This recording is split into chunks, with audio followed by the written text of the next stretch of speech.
Hello दोस्तों, आज मैं इस वीडियो में आप सबको बताने वाला हूँ सुपरस्टार दिनेश लाल यादव, निरहुआ और अक्षरा सिंह जी का एक ऐसी फिल्म के बारे में जिस फिल्म का नाम है जान ले बुका। जी हाँ दोस्तों, आज मैं आप सबको जान ले बुका फिल्म के बारे में बताने वाला हूँ। दोस्तों जान ले बुका फिल्म का प्रोड्यूसर है श्रेय श्रीवास्तव जी और डायरेक्टर हैं दिनकर कपूर जी। और दोस्तों इस फिल्म के लीड रोल में हैं सुपरस्टार दिनेश लाल यादव, निरहुआ जी और अक्षरा सिंह जी। और दोस्तों आप सबको बता दें कि ये फिल्म पारिवारिक कॉमेडी और रोमांस से भरपूर फिल्म है दोस्तों। जी हाँ दोस्तों, ये फिल्म पारिवारिक कॉमेडी और रोमांस से भरपूर फिल्म है दोस्तों। और दोस्तों इस फिल्म का सारा गाना एकदम शानदार है दोस्तों। और दोस्तों इस फिल्म के बारे में कुल मिलाकर ये कह सकते हैं कि ये फिल्म बहुत बढ़िया फिल्म है दोस्तों।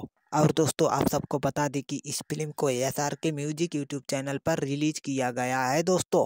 अगर आप लोगों ने अभी तक इस फिल्म को नहीं देखा है तो SRK म्यूजिक यूट्यूब चैनल पर जाके इस फिल्म को देख सकते हैं दोस्तों। तो चलिए दोस्तों इस फिल्म का रिव्यू यहीं पर ख़त्म करते हैं। अगर इस फिल्म का रिव्यू आप सबको अच्छा लगा हो तो लाइक, कमेंट और सब्सक्राइब जरूर करिएगा दोस्तों। चलिए धन्यवाद दोस्तों।